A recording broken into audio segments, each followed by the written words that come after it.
Good morning, good evening.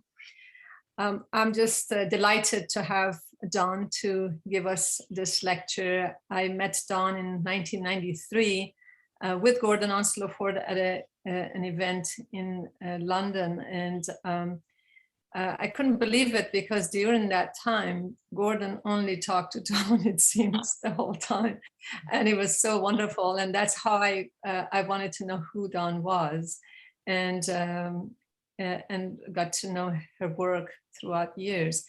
Dawn is a fellow of the British Academy, a former trustee of the Tate and National Gallery in London, Professor Emerita of Art History and Theory at the University of Essex, and Professor of the History of Art at the Royal Academy. She was made CBE, in case for some of our audience don't know what CBE is Commander of the Order of the British Empire, which is the highest ranking Order of the British Empire award in 2013 for her services to art history. Dawn, I know that you have met the Queen and our condolences to you. I know that you were very moved by this and we want to extend that for her loss. Adès also has curated and co-curated significant exhibitions over the past 40 years. And I highly recommend you to look over the biography that we have online to see the list of them. Now, I asked Dawn to give this particular talk, The Color of My Dreams, the Surrealist Revolution in Art. It was an exhibition in Vancouver Art Gallery, and I attended the opening, and I was actually blown over by that exhibition. There were about 300 works of high standard, high order of these amazing artworks and objects. And I know a lot of people did not get a chance to see this show, and I thought it would be wonderful for our audience to be exposed to this exhibition, to be exposed to the curator and what she was thinking and the works. And it's a very different approach to a talk, to talk about an exhibition. We've had art history talks, but this is going to bring another level, another depth, another texture. And I'm really excited, Dawn, that you've accepted to give this talk about this particular exhibition that is, that happened in 2011, but still very relevant to today. So I'm so delighted to have you here, and I will give and I'll come back when there's an answer questions. I will come back and we can have a conversation. Thank you, Dawn. Thank you so much, Fariba, and good morning, everyone. Good evening from where I am. And I remember very well that event in London. And talking to Gordon, whom I had met earlier on in Inverness. I did come and see him there. And we became very, very good friends. So this, one misses him greatly. I was fascinated by the invitation to talk about this exhibition. And it's actually not really very easy talking about an exhibition in a lecture because it's hard to know how to animate it. And of course, there were, as Fariba said, over 300 works in the exhibition, plus 20, how many films did we have? 28 films. Obviously I can't show them all. So it's only a relatively small portion of the actual works from the show that I'll be able to show you, but I'll do what I can.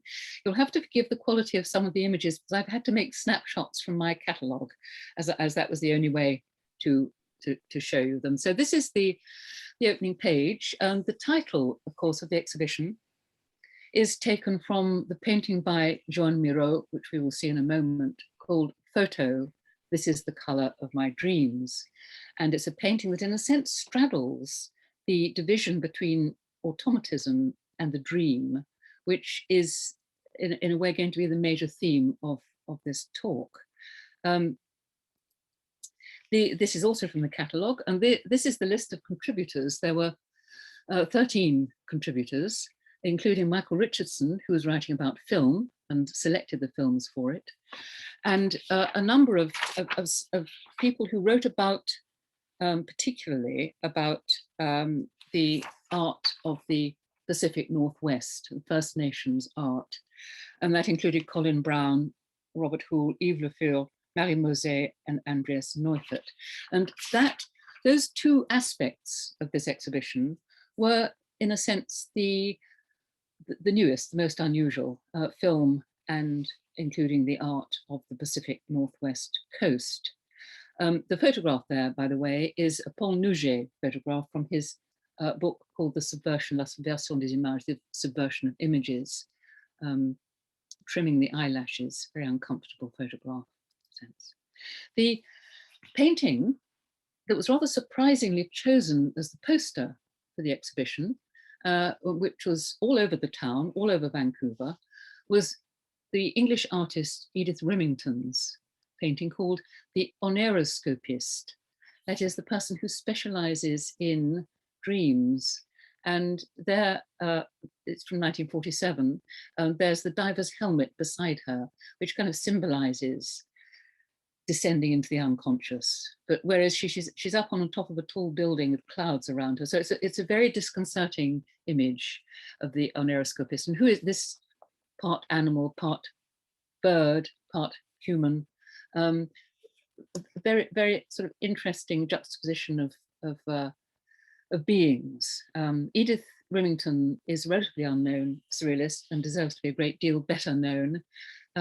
So that was the poster, and it was a very successful exhibition, and it was extended for some time after the intended ending of it, but it didn't travel anywhere else. It was only in Vancouver, and we did succeed in getting most extraordinary, wonderful loans, as Fariba mentioned. I'll just mention a couple of other exhibitions from my own experience of working on surrealism. In the introduction to the catalogue to this exhibition, I emphasised the difference between surrealist exhibitions and exhibitions about surrealism. I'm very black and white about it in that introduction. I feel less strongly about it now, but certainly the ones I have done have on the whole been exhibitions about surrealism. They don't claim to be a surrealist exhibition, but there's a kind of fluidity there in some ways. These are two installation shots from an exhibition that I worked on in 1978 at the Hayward Gallery in London called Dada and Surrealism Reviewed. And the idea there was really to restore, in a sense, the context for the visual expressions of surrealism, which had tended to take over completely. In a sense, this exhibition was a response to William Rubin's big show of 1968, Dada and Surrealist Art, which almost sort of eliminated all those parts of surrealism, which in a sense were more important for its early members, poetry, philosophy, politics, psychoanalysis, than the art. But the art sort of took over. And Rubin's exhibition was really geared to showing how the import of automatism into New York with the emigres during the Second World War helped to, as it were, to drive abstract expressionism. So surrealism is kind of seen, the later surrealists, people like Mata and Arshil Gorky, are seen as sort of transitional figures to abstract expressionism. So I was keen in this exhibition to look at the reviews, the magazines, the central magazines that were produced during the lifetime of Breton and indeed beyond, which in a sense are the lifeblood of surrealism, because there you see both the works of art. That is where the debates went on. That's where the manifestos were published, usually, and records of dreams and so on. So each section of this exhibition was dedicated to a specific magazine. This is a section devoted to a magazine called Document, and I won't go into that, it's another long story, but it led to another exhibition that I will mention called Undercover Surrealism, Georges Bataille and Document. And this is about a very specific episode in the history of surrealism. The magazine edited by Georges Bataille, or overseen by him, which was a kind of constant thorn in the flesh of surrealism, because it's very critical. It's critical of the emphasis on poetry and the emphasis on ethnography, and it has a very critical eye on that. It's a very powerful magazine, and this was an interesting exhibition too, in terms of how do you make an exhibition about a magazine. But anyway, I'll go on. Those are just to compare, in a sense, with this one, with the Colour of My Dreams, the Surrealist Revolution in Art, because one of the main purposes of this exhibition was to examine the very different ways in which surrealism found expression in the visual, and I think it's one of the ways in which surrealism has sort of been a thorn in the flesh of orthodox art history, is that it has no style. And it's very important to remember this. You can't teach it, art historically speaking, as a style. It is so diverse. I mean, artists like Miro, Tanguy, Dali, Masson, and so on, have their own entirely individual styles. So it can't be talked about in terms of the kind of modernist movements like Cubism or Fauvism or indeed Expressionism. And that in a way, it's a strength and something that has to be explored. So that's what I was trying to set out to do. And as I said before, with some emphasis on film, and of course, because of being in Vancouver, in that wonderful city on the Pacific Northwest coast, looking at the art of the First Nations who lived in that area. This rather difficult photograph, and this is a good example of why it's almost impossible to talk about an exhibition when you aren't in it. This is what you would see when you entered the sort of the anteroom of the exhibition. There's chairs in it, and you're looking through a doorway, which is the doorway is within a wall, and the wall has a very large, blown up, sort of life-size photograph of another famous exhibition. This is, in this case, a surrealist exhibition, the first Papers of Surrealism exhibition in New York in 1942, which Marcel Duchamp memorably invented the decor for, which was a mile of string wrapped round the exhibits. And so that photograph is each side of the doorway, and through the doorway you're looking at a film that was projected, which you would experience when you've gone halfway around the exhibition. So it's looking into the sort of heart of the exhibition, and it's a photograph from a wonderful film by Joseph Cornell called Rose Hobart, one of the strangest of all the many strange surrealist films, in which he re-edited a kind of very, very B-movie film called East of Eden, and cut it down to about 15 minutes and used a lot of repetition. But it's the most hypnotic and strange film, which he added little bits to it. Anyway, so that's what you see when you're waiting to go in. And then the first room was called Revolution by Night, and there were just 4 objects in it. But these 4 objects are very extraordinary, and they show how extraordinarily lucky I was in some of the loans, which I couldn't have planned this when we started thinking about the exhibition. I was working with Thomas Payden, who was the associate director of the Vancouver Art Gallery. Wonderful working with him. And as we managed to get agreement to some of the loans, so the rooms began to shape up. And this room, this room called Revolution by Night. The title is taken from the painting you can see across the room by Max Ernst called Pietà, or Revolution by Night. On the right, there's, I don't know how to pronounce this properly, it's Kwakwaka'wak, one of the First Nations. It's a speaking through post. It's a huge piece of carved wood and that was lent by the Museum of Anthropology of the university there. Now, I just put this is the very last work in the show. And again, it hadn't been exactly planned at the very beginning, but while the first room, I'll come back to that in a moment, was very dominated by sort of father figures. It's very, very patriarchal. It's very much to do with authority in some way. And the final room was dominated by Louise Bourgeois and offered, as it were, a kind of a matriarchal view, if you like, of the human condition. And I was just sort of very interested that there was this shape to the show, which I hadn't really initially planned. The other two objects in the room have quite a story behind them.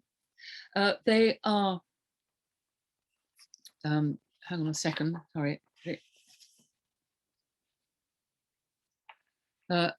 They are the painting by Giorgio de Chirico on the wall on the left, called The Child's Brain, 1914. And in the case, there is the a piece headdress, again, Kwakwaka'wakw Nation. And the point about this is that André Breton owned the Child's Brain, and he had to sell it just before he died. In 1965, he sold it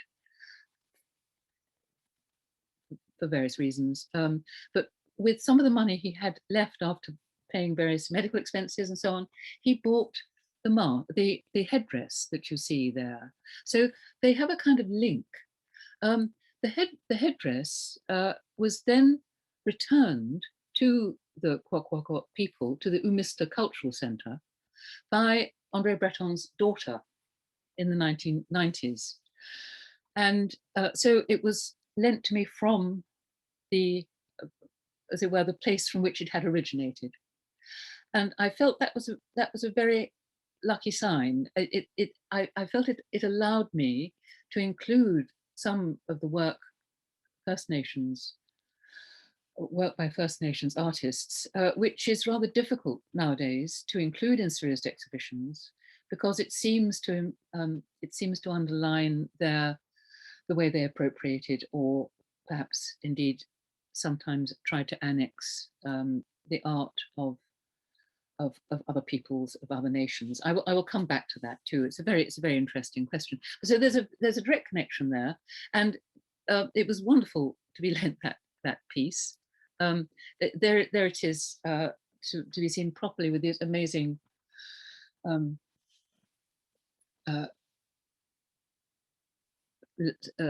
sort of eyes, and the raven mask at the top.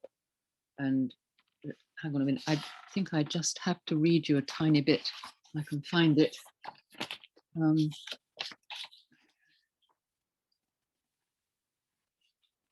Sorry.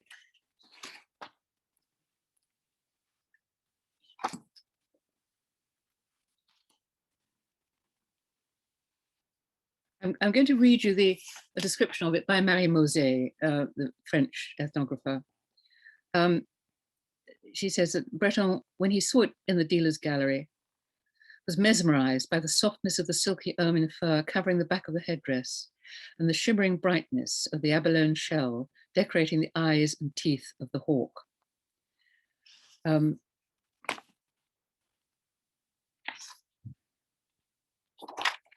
Yes, at the top. And here, this is Breton's studio, and there is Breton himself on the right with one of the Yupik masks above him. And this is a photograph of the studio, and you can see the headdress on the right in the studio. And it seems that he would spend hours and hours, particularly in the sleepless nights before he died, just gazing at this and trying to understand it, trying to, as it were, live within it. But of course, it brings us up against the problem of the dissociation of wonderful objects like that from their original place. Anyway, so that is, those were the 4 objects in that first room. The De Chirico child's brain, this sort of very strange image of the father who is both domineering and vulnerable, and he's naked, and the body looks curiously like a sort of flabby flesh column, and there's a closed book in front of him. And this painting haunted the Surrealists, and I think undoubtedly influenced Max Ernst in the painting of the Pietà, or Revolution by Night, which is a self-portrait of Ernst himself, who has been turned to stone, and is being held in the arms of a man whom we know Ernst identified as his father, because he talks about dreaming of his father wearing a bowler hat.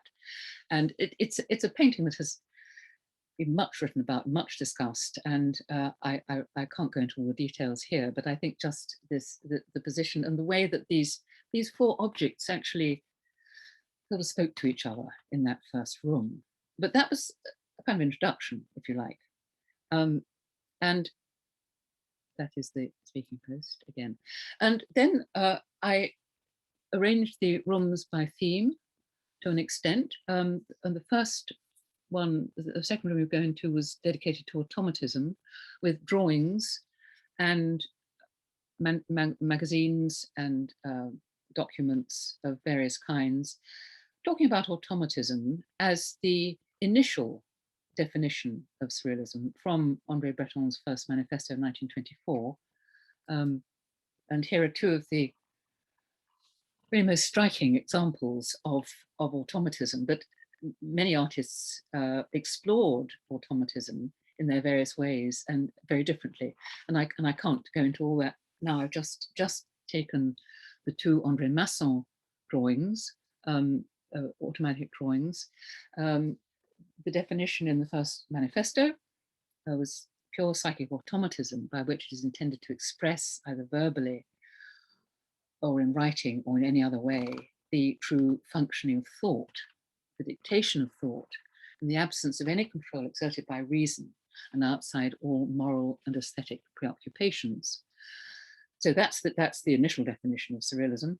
And it was not geared towards the visual really at all. It was really geared towards words, and of course, language in a way is that is the first great medium in which surrealism sought to express itself.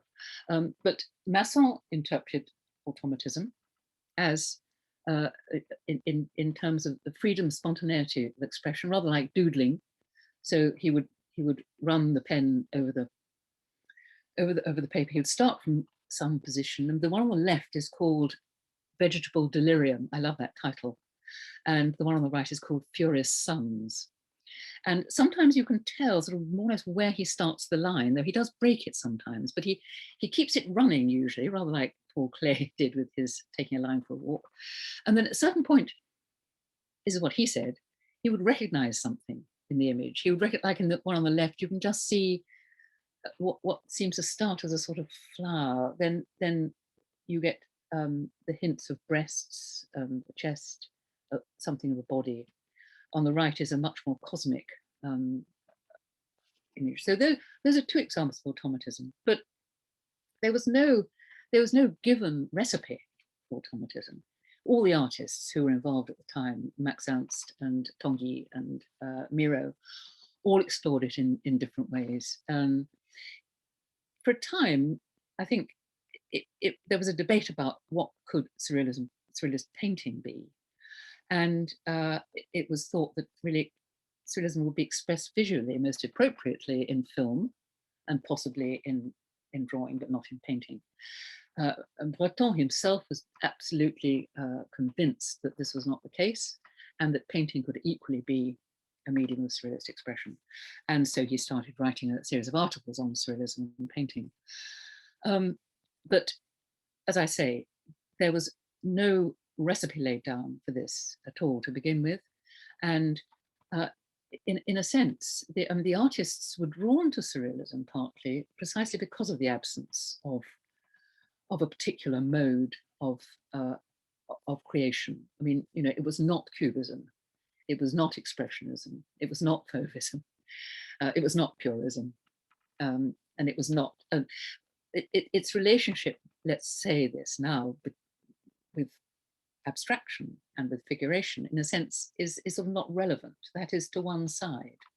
That is not part of their debate. Sorry, I must move on. So this is a room which is which now has very various examples of automatism in painting. On the far wall, I'm not going to come back to it. It's just that one is a very strange, very large, very abstract painted by Salvador Dali before he started painting his very meticulous dream images. But on the left wall, there's Miro's great photo, This is the Color of My Dreams, and beside it, another of his blue paintings of 1925, 1926. This is the photo. It's a very strange painting because, I mean, in some ways it's a little bit atypical of this moment of Miro, because more of the paintings, like the one on the right, the white figure against a blue ground, are obviously quite energetically spontaneous. And he particularly loved blue, and he would sort of pour, drip, splash blue paint on the canvas and then rub it in with rags so that it would create this background on which he might then elaborate something. So the painting on the left, the photo, This is the Color of My Dreams, is a little bit atypical, particularly with very careful lettering. But I think it's I mean, how humorous, I won't say too humorous, but it is a little bit of a kind of question mark about the claims to be able to really represent your dreams. Well, this was seen as, of course, the problem with painting. And this is why there was, as I was saying, there was debate about whether there could be such a thing as surrealist painting, precisely because of the difficulty of translating the very transient nature of our experience of dreams when we wake up into the quite laborious nature of oil paint. And people said, well, Max Maurice said, it's just not possible. You can't do that. It doesn't count as automatism. So in a sense, Miro is commenting on this photo. You know, a photo is immediate and records the real world. This is the color of my dreams, a splot of blue. So take it as you will, but it's a wonderful painting to think about, and to think about the way Miro is considering his own experience of automatism. There was a time, I remember when I was first working on surrealism, when we've sort of felt that something to be properly automatic had to be purely automatic, without any sort of intervention of you know, deliberately adding something consciously. But clearly it wasn't like that. I mean, there was always a sort of give and take, I think. I think also relevant to this, and I must speed up a bit, but also relevant to this is Breton was actually ambivalent about painting in some ways, because while he wanted to insist that there was such a thing as surrealist painting, and indeed wrote about it, he also felt that actually it was in language, in words, that you're going to get closer to deeper levels of the unconscious. That is the way we think. And in a way, then he says, but it's up to you painters to show me that this is not necessarily the case, that there are those realms of the unconscious which may be just white, maybe just, you know, something you can't actually put into a word. So I feel that this of Miro's is just coming, you know, is just sort of thinking about this point, because when I'm sorry, I should have said before, when I gave the definition of surrealism, with which I'm sure you're all very familiar, when Breton talks about thought, the dictation of thought, he's not meaning just conscious thought, he's meaning thought as, you know, the complete psyche, not just consciousness, but consciousness and everything else, and the unconscious.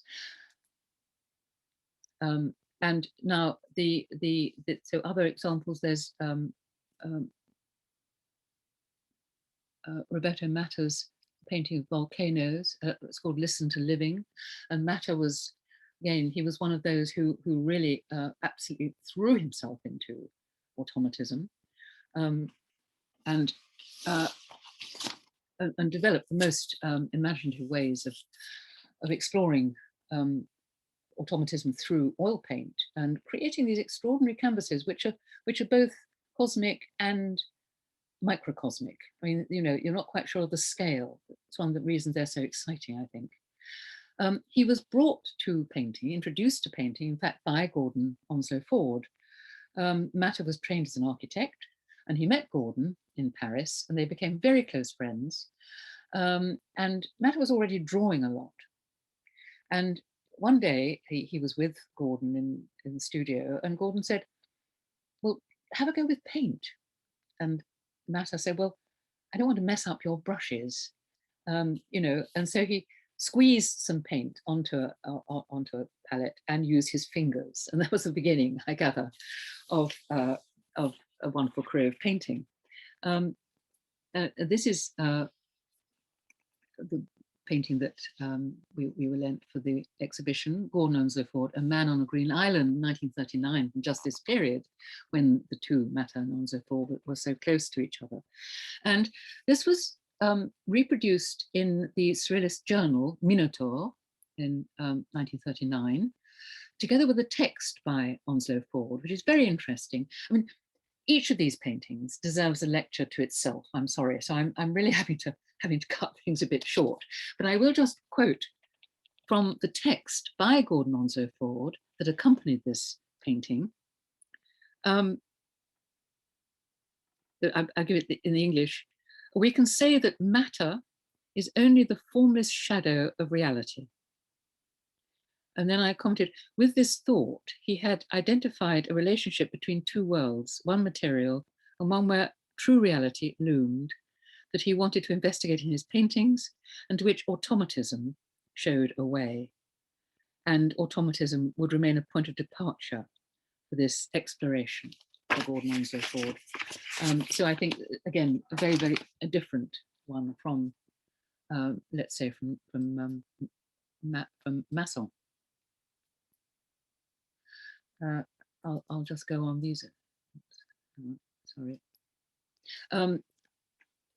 This is breaking, obviously, a different response altogether to Surrealist ideas. This is Dali's Gala and the Angelus of Millet, preceding the imminent arrival of the conic anamorphoses. And it belongs to his series of paintings investigating Millet's Angelus, which you can see painted above the doorway there. And he was exploring Millet's Angelus in very, very interesting ways. Again, I can't go into it here, but of course, Dali introduced a different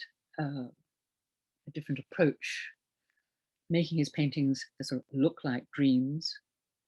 And I won't go into it in too much detail, but by the end of the 30s, he had fallen out with the Surrealists. They had rejected him and saw his type of dream painting as a rather dangerous route.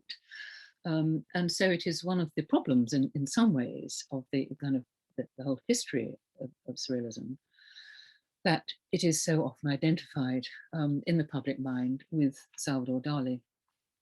Not that it, I mean, Dali just present an incredibly interesting aspect of it, and one that, you know, I would like to go into more, but I think this is not the place. Now, one of the big changes in the way Surrealism is understood and presented has been the, as it were, the re-emergence of the many, many women who were involved at the time. And two of those I'm showing you here, Leonore Fini and Leonora Carrington. And I just go back to this rather difficult slide. I'm sorry, but there was a reason for this. I was hanging the painting on the right by Leonora Carrington called The House Opposite. Um, and I was having great difficulty. It wasn't occupying its space correctly, and I kept switching things around. And it was very strange. I spent a lot of that evening thinking about Leonora and thinking about that she is there on the right, thinking about her friendships. And the next morning, I had a message saying that she had died the previous evening. And I found this quite strange. One of those sort of chance moments that I happened to have been thinking about her at that very, very instant. The painting on the left is by Leonore Fini, her close friend, you see in the middle there, and it's a portrait of Leonora, dressed in a sort of armor. It's a wonderfully, a wonderfully confident and brilliant portrait, I think. The house opposite, which is rather like a sort of Renaissance predella panel, which you might have underneath an altarpiece, is of a dream, I think. It shows in the central bit there, there's a girl in bed, Leonora in bed, who is sort of dreaming of the horse there, and then of the whole house, which is inhabited by these strange, wonderful creatures and witches and monsters, and that is, I think, what's one of her masterpieces, The House Opposite. And so again, we were very, very fortunate to borrow that from the Edward James Foundation. Now, a lot of the works in the show were objects and sculpture, one kind or other. But there's a little, before we get to the objects, on the left here, there was a room exclusively with what was known as the cadavre exquis, and that led through into the room of objects. I'm trying to give you a sense of the scale of the show here too. This is a double page from the catalogue showing some of the cadavre exquis. I hope you can see them all right. The idea of it was, it's like the child's game, head, body and legs, you know, where you take a sheet of paper and one person secretly draws a head and then folds over the paper so the next person can only see the little marks at the edge of the paper, and then continues with the body, folds the paper again, and then continues with the legs. And as you can see, it produced, extraordinary pieces of collective imagination, if you like. And also, very curiously, so often, there are links between them, although those who were participating, of course, had no idea what had been drawn before. So those are three of the examples of the cadavre exquis. And here's another example, but a rather different, a curious kind. In fact, there's a really fascinating genre of cadavre exquis, different kinds of cadavre exquis. This is using bits of collage, rather like sort of Max Ernst's early collages, bits of collage snipped out of engravings or photographs, which were stuck on bit by bit to create this kind of character. So that's a room of cadavre exquis. And then there was the corridor of objects, which included the photograph of one of the mannequins from the 1938 exhibition. On the right-hand side, you can see a photograph of the mannequins that linked the sort of street, not the street, but an entrance to the 1938 exhibition. I'm not going to talk more about that, because it's fascinating. It's one of the first real complete installations, which had 1,000 coal sack ceilings on coal sacks on the ceiling, and the artists were invited to dress a mannequin. And in the photograph on the right, you can see Duchamp's mannequin, who is wearing his hat and jacket, but also a blonde wig. And she is one of the last manifestations of his female alter ego, Eros c'est la vie. And on just beyond that on the right is the woman wearing a birdcage as a head with a pansy in her mouth. Of course, the French for pansy is pensée, which is also the word for thought. So that's thought. And then we had two facing installations with a number of different surrealist objects. Of course, the surrealist object was one of the kind of major forms of surrealist activity in the 1930s, and one of the things that I think was the high point of surrealism's rejection of conventional painting, if you like. And one of the most famous of them, perhaps, is the lobster telephone, which Dali concocted together with Edward James. And there are a number of these. They appear to be, a real clash, a juxtaposition of the completely unlike. Dali had a kind of was totally fascinated by shellfish because they have the softness inside and their bones outside, whereas it's the opposite with us. We are soft outside and have our bones inside. So he liked to play with these differences. But of course, the lobster therefore does sort of fall naturally into the shape of the telephone. And it seems that Edward James actually did want to use this as a working telephone. Among the objects also, we borrowed work by Joseph Cornell, including his the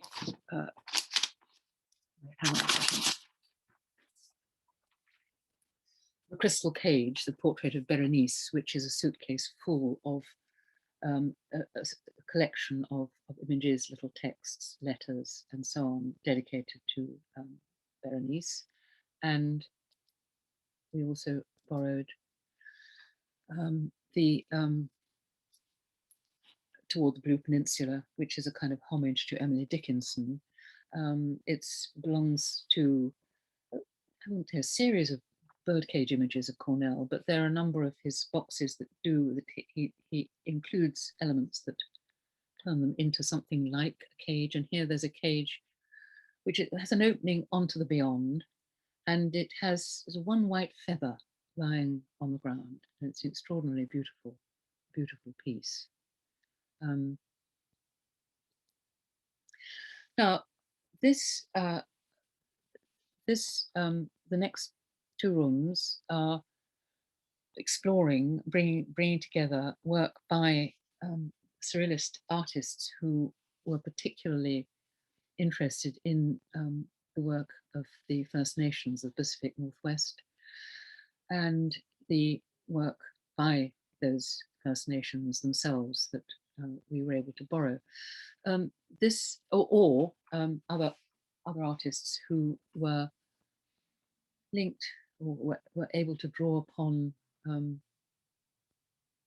other kinds of ideas. And the point about this painting in the foreground here, which is by Wilfredo Lam, is that he was very interested in Santeria, in the Cuban sort of voodoo derived from African religions that had moved to Cuba. And a number of his paintings feature the orisha, or the spirits, or the various figures of authority from Santeria or voodoo. And this is one of them. This painting here, here. I'm afraid it's untitled, but he was able to draw both on this sort of non-Western tradition and on his own experience of working in Paris and then Picasso. So he is sort of bridging a quite difficult gap there. So the first of the surrealists actually to travel to the northwest coast of the Americas was Kurt Seligman, He went there in 1938, and he had what's been described by Colin Brown as an ethnographic imagination. He was a kind of ethnographer artist, and he tried to talk to people there, and he talked indeed to one of the Tsimshian people. It's a very interesting conversation, which he then published in Minotaur, in the final issue of Minotaur, together with some of his photographs. And while he was there, he photographed a lot of the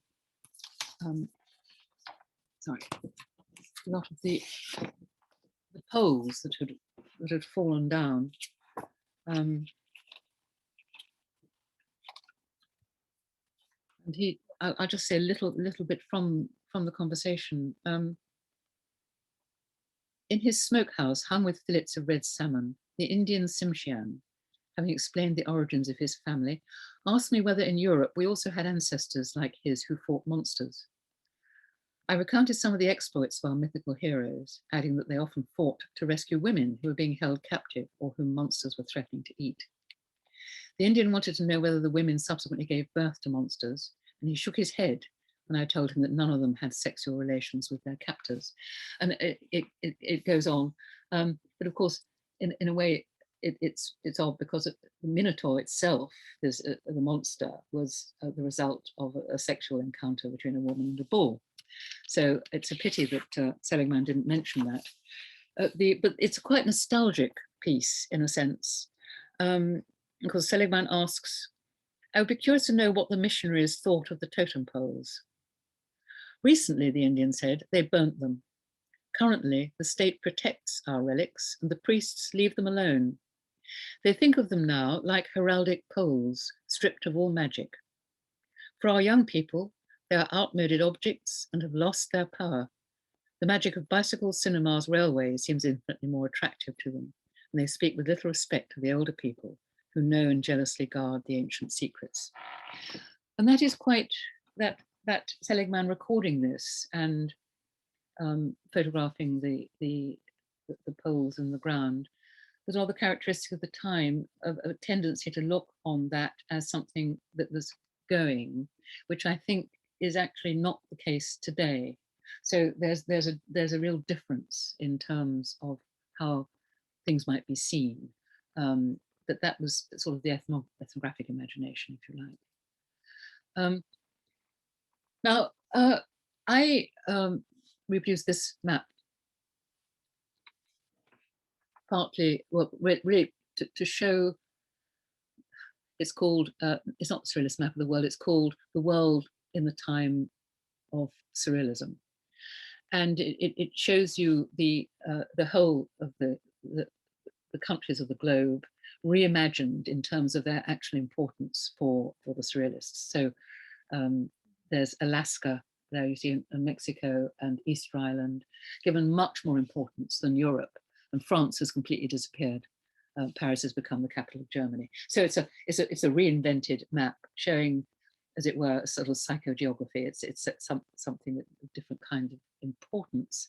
Now, it's actually, I'll just very briefly mention another very recent Surrealist exhibition, which took this map in some ways as its starting point. And that's the show that was at the Met. Some of you might have seen it in New York, and then subsequently at Tate Modern in London. And it was called Surrealism Without Borders. And it was an extraordinary exhibition because it was based on years of very, very detailed and brilliant research in which Surrealism was sort of uncovered all over the world in all sorts of different places. I mean, there's the exhibition included examples of Surrealists from Japan, from Korea, from Mexico, from Chile, sorry, I mean, so many places, Australia, New Zealand, and Africa.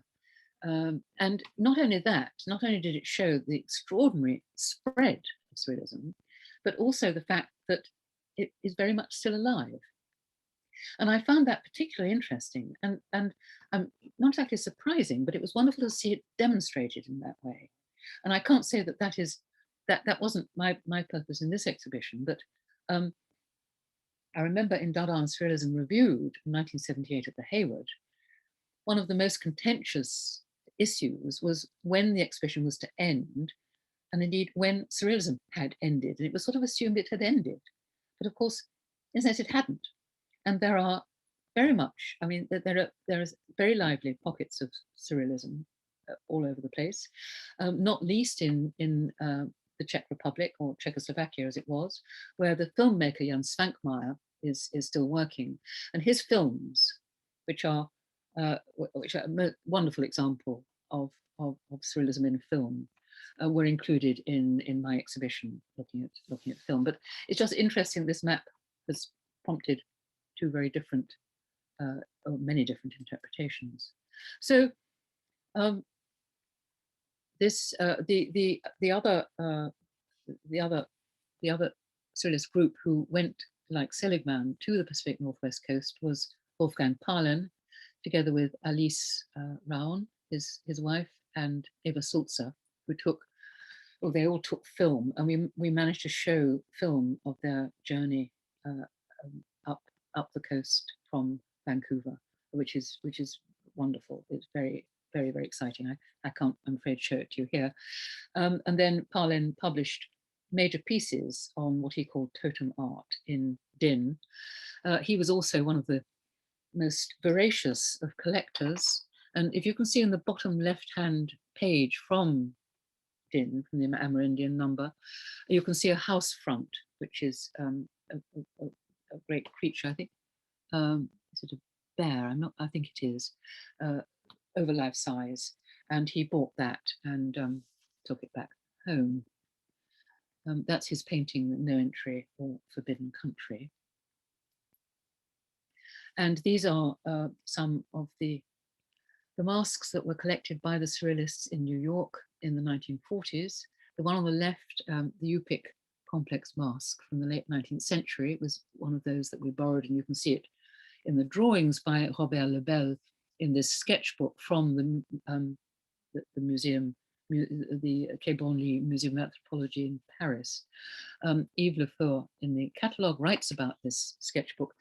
What happened was that Max Ernst discovered a kind of antique shop where they were selling a Haida spoon, and he bought it and showed it to his friends rather reluctantly, I think. He wanted to keep this place to himself, but they discovered it too, this Julius Kaulbach shop, who had a connection with the Museum of the American Indian and the Hay Foundation.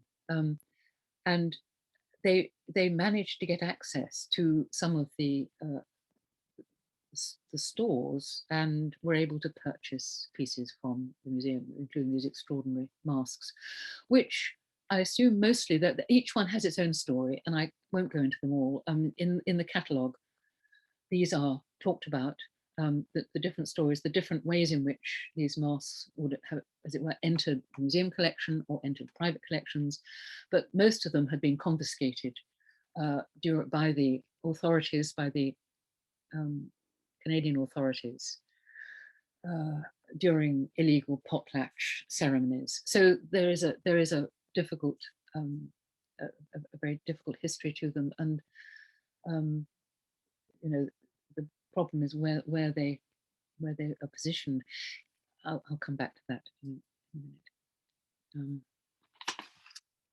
And this is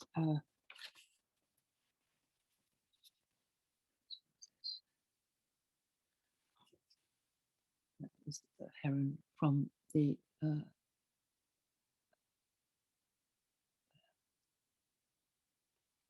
sorry, one second. Just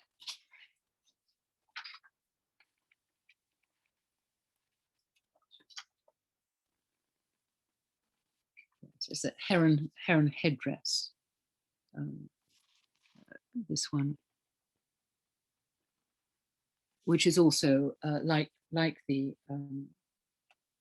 headdress in the first room. It's a quack wak wak piece.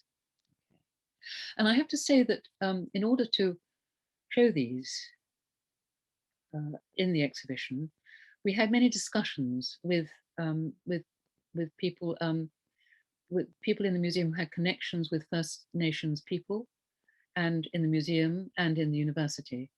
And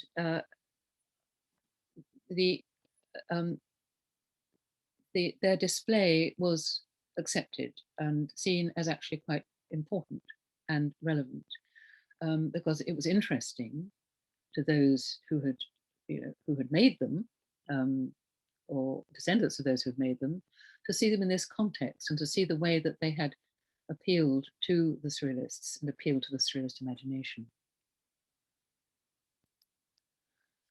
So, I mean, in some ways, that was the great climax of the exhibition. But there was a lot more too, and I will go through it very, very quickly. There was a wall of rather stunning photographs, including this one by Claude Cahin, who worked with her partner Marcel Moore in a series of extraordinary self-portraits, like this one, in which they're to do with identity.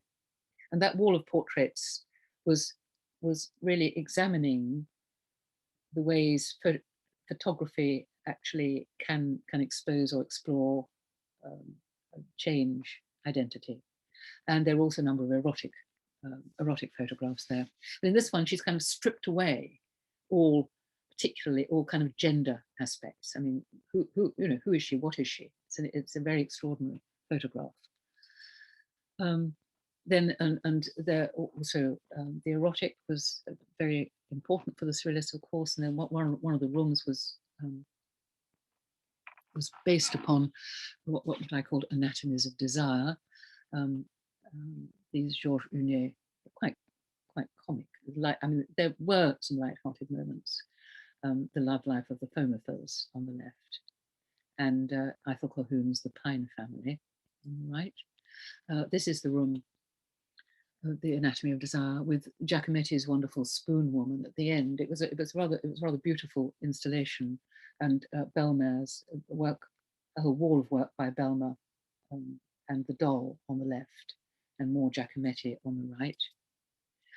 And the final room was called The Human Condition, and based on the title of a number of paintings actually by Magritte, called The Human Condition. As you can see, this one is of an easel in front of what looks like a sort of picture window looking onto a shore, beach, water, cliffs, and then an easel in front of it with apparently the same scene, but you'll never know whether it actually is the same as what is beyond.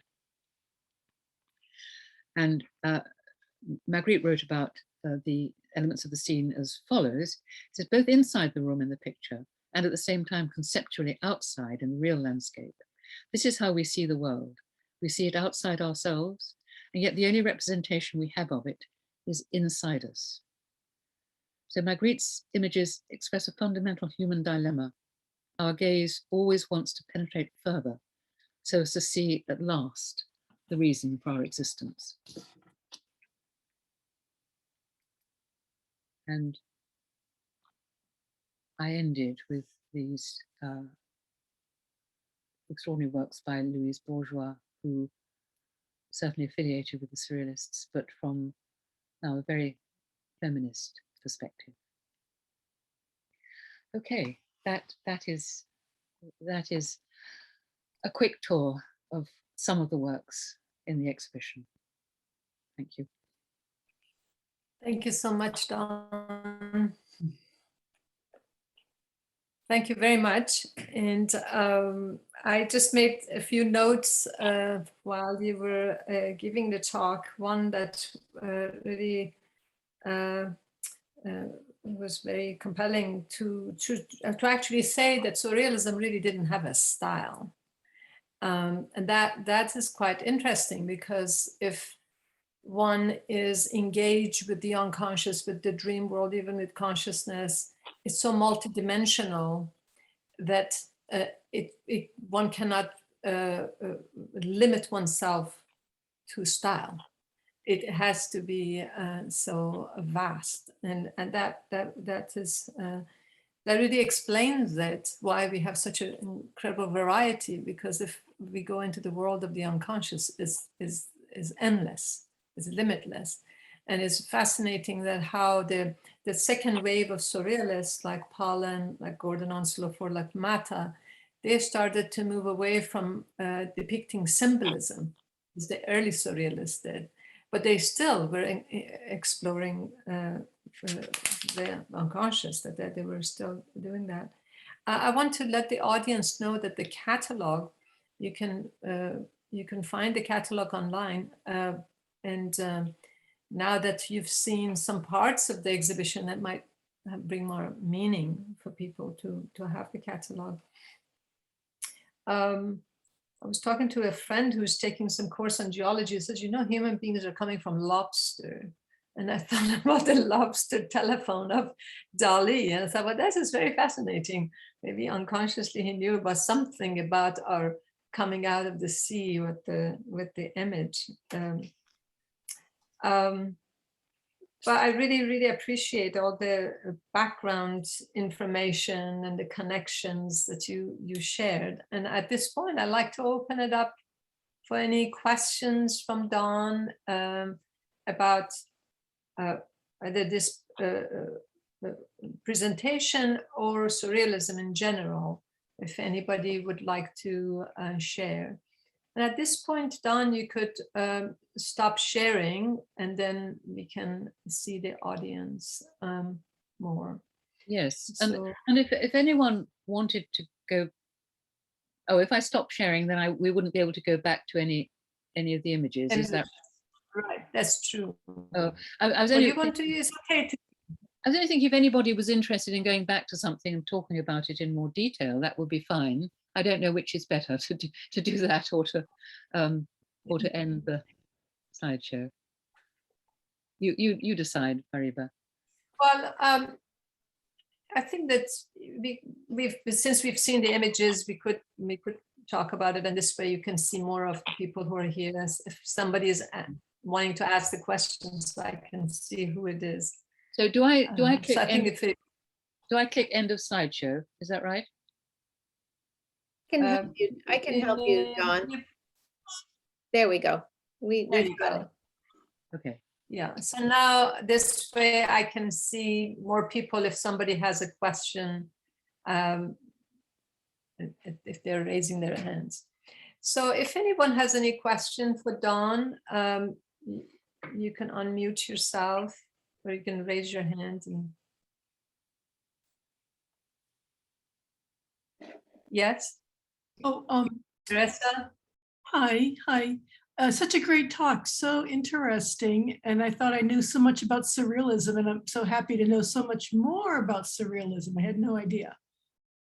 I just wanted to say that it was really nice to see the exquisite corpse drawings by the surrealists. I've never seen those drawings, but it's an exercise that I give to my drawing students at university. And so I wanted to know, did the surrealists invent that procedure, or did it predate them?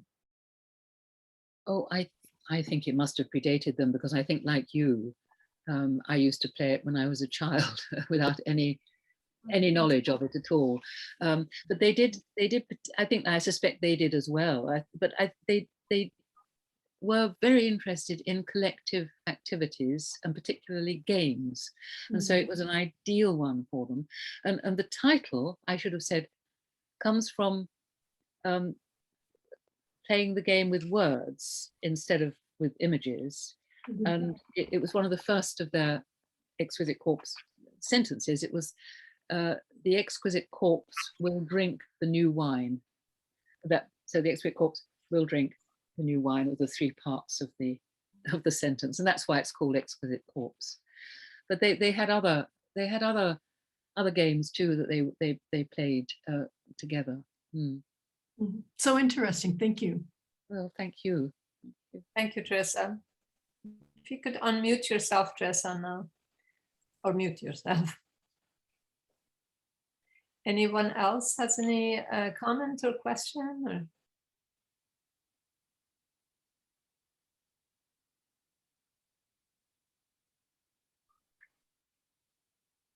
I have a question, but I'm unfortunately not able to be on video because I had a plumbing explosion this morning and I'm not looking my best. But Dawn, thank you so much for for your generous talk and all of your scholarship, which has been really influential on my research.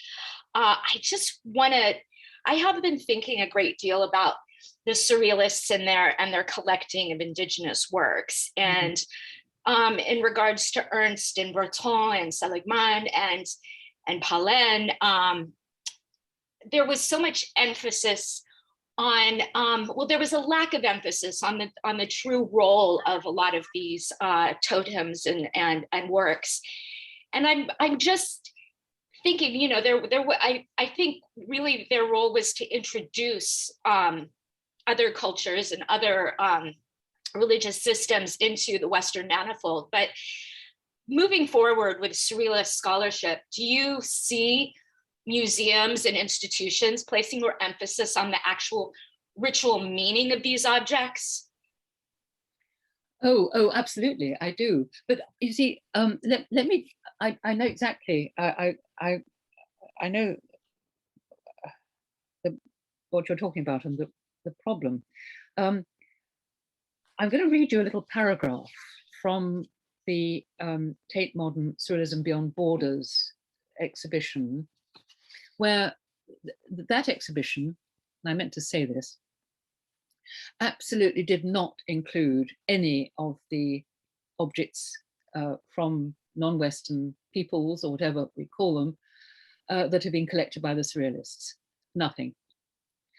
And the reason was, I think, as follows. So I'm reading you from this little booklet. While embracing anti-colonial politics, surrealists in Europe mistakenly perceived an affinity with art made by indigenous peoples of Africa, Oceania, and the Americas. This fantasy of shared ideas and perspectives is visible in early surrealist collections, journals, and exhibitions. Objects made by indigenous peoples were included in the 1936 exhibition of surrealist objects in Paris.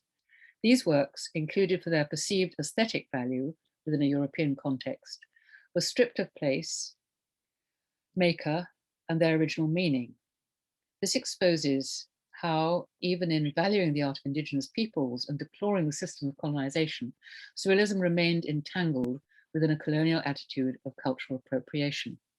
Well, now, I actually don't agree with that, though I can see the point, because I think, to my mind, and I mean, it's ambiguous and it's a bit complicated, but I think the surrealists really did want to understand where they came from, these works, who made them, why they made them.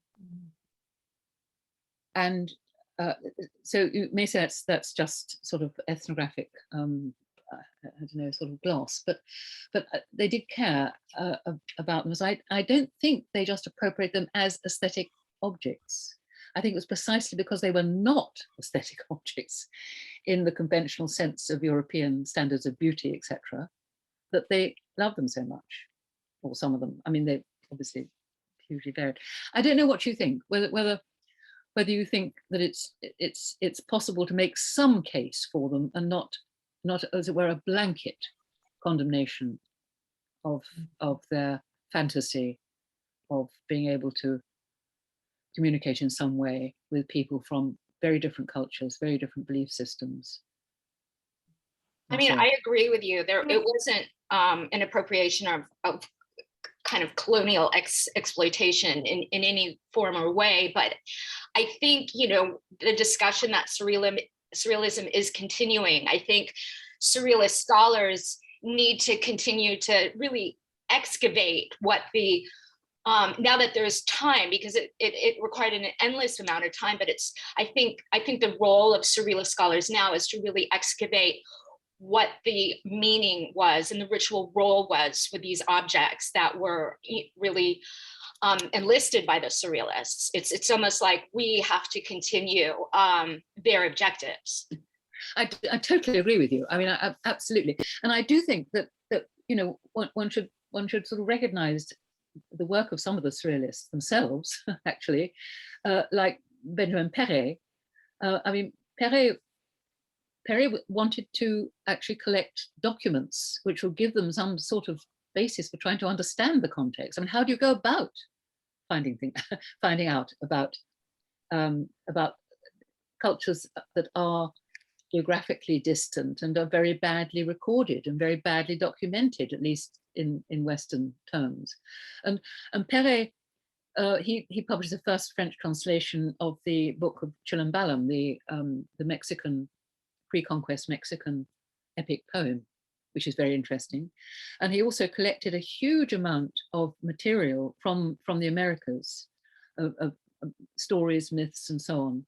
And you could say, well, that's part of, it's myth, but actually I think they really did, they among other reasons for loving it, they felt their own culture was incredibly diminished by the absence of certain kinds of ways of thought, certain kinds of poetry, certain kinds of, making objects work. Like the masks are danced and then they're discarded. And they have a function. They perform something. They are real. And I think the idea that there is something, there's real power in these objects was absolutely fascinating. So I do think they were trying. Some of them were anyway, trying to. May I interject in here a little bit about? It's a fascinating topic. I having known Roberto Matta and Gordon Onslow Ford, when I first went to Matta's home, I don't know if you went to see Matta in his house, Dawn, yes. in Paris. The totem pole was right there, and in his studio he had all this amazing indigenous sculptures from Japan and other places, and we got into a dialogue, and some of them, they had hollow eyes.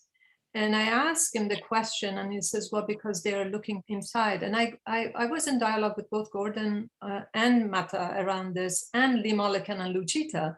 Lee Mullican and Lucita lived with indigenous art. I think from my point of view, having known them, they really didn't look at them as an object. They were powerful presences. And they look at them as powerful presences.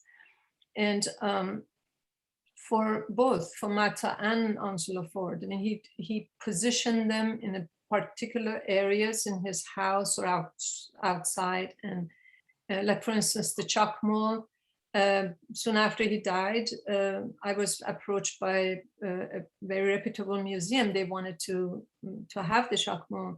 But when Gordon was alive, he says, no, this Chacmo is positioned in a place that is the heart of where this whole place is. They all had a purpose. They were not objects. This exchange that Breton did by selling the child's brain and getting the mask, that's what he needed before he's dying. He needed that power. And the power of the face of an eagle or a face of the bird, that it goes transiting from this world to the next world. I think that the objects meant more than an object to the surrealists. I can say that because I knew two of them. And then also the combination of the Dynaton group. In the Dynaton show, the exhibition started with indigenous objects before you would go inside the exhibition. And that was big. And I asked them, why would you do that? And they said, because you have to go through the wisdom of the old before you come to what we're doing. We are connected to that wisdom of the world, wisdom of the old, the indigenous. So, this was a debate I've had many times with curators who have come here and looking at something as an object, and I would say, no, that's actually, Gordon had Ghostbusters from Tibet up in his in the awning of his house. And I brought my Tibetan teacher, and he says, yes, that's how they would do it, so they can catch the ghosts. And he believed in that. they deeply believe in that. Yeah, I think, Laura, it's really a good area to investigate as surrealism is going forward, for people like yourself, Laura, who is connected to that and sensitive to the spirit world, and I think that it's very important that more curators come in and unearth that connection and really educate the public and educate people that the surrealists actually did not, from my point of view, they didn't appropriate it. It was just they really, for them, even the painting was a source of power. Like, for instance, Gordon had a painting of Paula, and it was called Combat of the Saturnian Princess. He kept it in his vault. And I said, well, why don't you bring it out? He says, no, this is very menace, is bringing the energy of the war. If I bring it out, it's going to unleash the whole thing. So it was very, they saw their painting as also a mode of communication of the other side. So so I think that it's very interesting subject to inquire for the future. Fariba, I'm fascinated by the exhibition you're talking about of the indigenous material. Dynaton, yes. And Dynaton. Is there a kind of catalogue of that? Can we see photographs of it? There is a catalogue, and then we have some photographs in our archive, and I'm happy to share with you some of the exhibition. Yeah, we might have the list of what it was shown there as far as the indigenous, but it was the works that was the collection of Gordon, Paulin, and Lee Mulliken, because Lee Mulliken used to collect Kachinas and because he lived in Taos, and he had some of that Native American collection. Yes. Both Lucida and Lee, they were surrounded themselves, actually, in their house in Santa Monica. It was surrounded by indigenous objects. And so as Gordon, and so as Mata.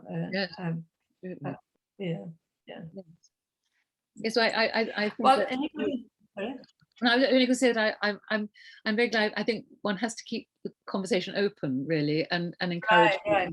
as Laura was saying, and you were saying, Fariba, you know, to Sure. keep doing Yes. this. And yeah, thank you. Any other comments? Any other questions? If not, we will. Well, thank you so much, Dawn. Really enjoyed having you here and giving us this very thought-provoking presentation about an exhibition. I know it's not easy to give a talk about an exhibition, and we talked about that, but it brings a different texture. It brings different conversation when we're talking about exhibitions. And having curated many exhibitions, many people don't see what goes behind the scene, and why is the relationship between, like what you talked about, Leonora Carrington and Feeney, and that day Leonora Carrington died, and you were thinking about, nobody would know that. It's just like there's so much goes in the invisible realm when you're curating your show, when you're putting things in relationship to each other.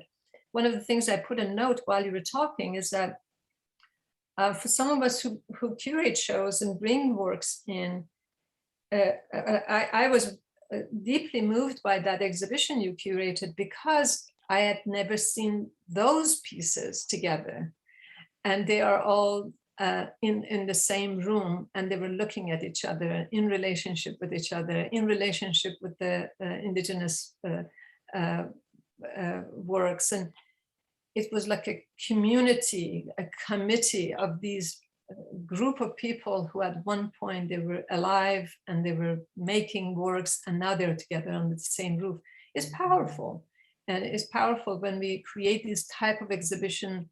I know that Caitlin was here, Caitlin Haskell. She did an exhibition of Marguerite's show at SF MoMA. I don't know if she's still here. it was remarkable how she brought all of these works together in relationship to each other, and the setting was very similar to how Marguerite would have staged it. I think that more and more these type of curations are very important to not only to educate, but is really bringing this committee together. Laura is just doing a fantastic exhibition right now in Los Angeles of the work of Uspensky. And she has a group show of modern painters and contemporary artists, and some of them are here too. And it's fascinating the way she has put it together. She's brought these people together, and it's I think that talking about exhibitions, I think for me is very exciting. So thank you so much for doing that. I know it's a little bit different, something that happened so long ago. Thank you. I really appreciate it.